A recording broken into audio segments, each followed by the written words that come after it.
ils sont fonctionnaires, finalistes et communautaires. Au fond, les revendications des enseignants se recoupent. Quota de 2024, situation des enseignants de plus de 50 ans, mais surtout le paiement de la bourse des communautaires et des finalistes à quelques jours de la rentrée scolaire. Dans les négociations, on ne peut pas trouver satisfaction de tous les points, mais la majorité des points ont été traités. Nous demandons donc à tous les communautaires d'aller enseigner à partir de ce mardi et que la paye de la bourse peuvent débuter d'ici le début de la semaine.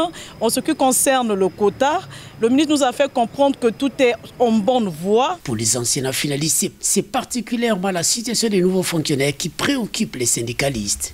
Nous avons la question des affectations des nouvelles recrues qui tardent à venir jusqu'aujourd'hui. Nous n'avons pas lancé un avis de grève, mais nous avons lancé un préavis de grève. À la date d'aujourd'hui, ce qu'on peut dire, c'est que les revendications sont mises sur la table et les discussions continuent. Autre préoccupation, la prise en compte de la première note de prise de service, le paiement des rappels de solde d'activité, l'application de la partie financière du statut particulier. Des questions qui nécessitent le dépôt du cahier de charges aux finances martèlent les syndicalistes qui se disent satisfaits. Nous avions un sentiment de satisfaction, d'abord sur l'esprit du dialogue. Nous demandons à tous les parents d'élèves d'envoyer les enfants à l'école parce qu'il n'y a pas de grève.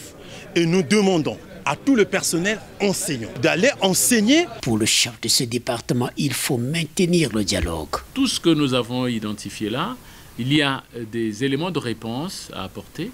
Et chaque fois que nous aurons une information sur chacune des préoccupations, mais les mettrons à votre disposition. Voilà, pour qu'ensemble nous puissions consolider notre système éducatif, participer à sa transformation et à sa résilience pour donner des possibilités d'apprentissage pour tous les enfants de notre système éducatif. Sur 6 000 dossiers de la commission paritaire d'avancement, près de 2 000 sont en voie de publication. Mais Jean-Luc Montou appelle au regroupement de plus d'une centaine du mouvement syndicaux répertoriés par le Conseil national de l'enseignement.